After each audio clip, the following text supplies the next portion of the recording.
It's time for the haggling to stop and a ceasefire to start. Tonight, a visibly frustrated Secretary Blinken in Qatar, accusing Hamas of making unacceptable demands as it tries to change the terms of the ceasefire deal laid out by President Biden. Hamas could have answered with a single word: yes.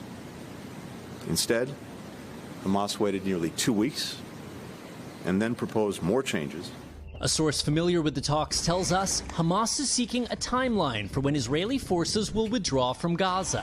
It's not clear if Israel will commit to that, accusing Hamas of giving a negative response. But the mediators say they'll keep trying to bridge the gaps. And in Gaza, exhausted families tell our team they're praying for a deal.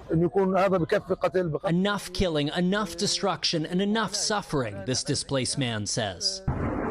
The U.S. says a Gaza ceasefire is also the best way to ease the growing crisis on the Israel-Lebanon border.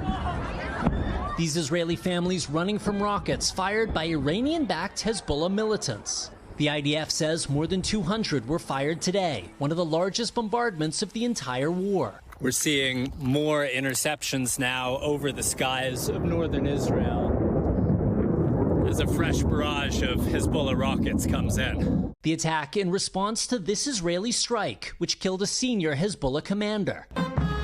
And at his funeral today, calls for revenge. Here in northern Israel, tens of thousands have been displaced by the fighting since October 7th, a similar number just over the border in Lebanon. Lester? All right. Thanks for watching. Stay updated about breaking news and top stories on the NBC News app or follow us on social media.